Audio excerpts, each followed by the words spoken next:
Assalamualaikum warahmatullahi wabarakatuh. Anda rindu mendengarkan kajian-kajian dari ustadz-ustadz kita dari Aceh? Kunjungi channel YouTube Maulizul Akbar NAD.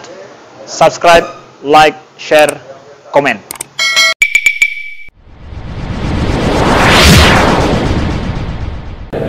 Ya, bagus ya. Ustadz mengatakan bahwa akidah selaku ilmu itu boleh beda pendapat. Nah sekarang kalau beda pendapat kembalikan pada Quran dan Sunnah. Nah sekarang Quran dan Sunnah juga dalam ditafsirkan beda pendapat juga lagi. Kau tahu katanya. Getat pai kemudian. Kau tahu. Ya, depan. Maka inilah saudaraku yang dimuliakan Allah, ya.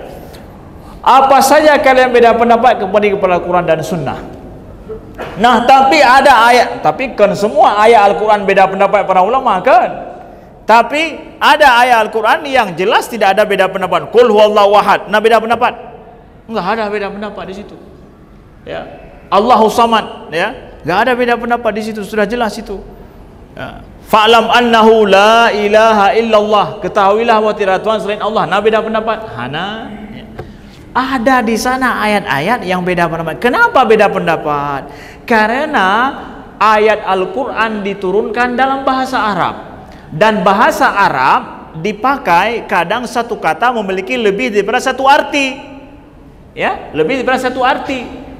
Nah, karena dia memiliki banyak, ada kemungkinan lebih daripada satu arti, maka boleh di sana beda pendapat. Kenapa begitu ya Allah? Itu kemudahan bagi umat Nabi Muhammad, kemudahan bagi kita. Maka kalau demikian, contoh saja pada masa Nabi misalkan, Nabi mengatakan bahwa janganlah kalian sholat asar kecuali di Bani Quraidah. Kan jelas itu hadis Nabi itu. Jangan kalian sholat asar kecuali di Bani Quraidah. Para sahabat pergi terus ke Bani Quraidah. Ternyata di tengah jalan asar mau habis, Bani Quraidah belum sampai. Kapan sholat asar? Nabi kajilah gebegah benar. Jangan sholat asar kecuali di Bani Quraidah. Itu kan hadis Nabi, perintah Nabi lagi. Belum sampai ke Bani Quraidah sudah mau habis asarnya ini. Gimana ini? Ada yang sholat di situ memahami bahwa maksud Nabi berbagah-bagah saja, baik mayum. Akhirnya mereka sholat langsung di situ. Yang satu lagi Nabi mengatakan demikian. Udah pokoknya walaupun tengah malam sholat asar tetap di Bani Quraidah. Tahu yang betul. Mana yang salah, mana yang benar. Kedua-duanya para sahabat melakukan itu. Balik kepada Nabi, dilaporkan tentang masalah ini, ya Rasulullah. Adakah Nabi marahi atau Nabi katakan kamu salah, kamu benar? Tidak. Kedua-duanya Nabi akomodir itu. Ya.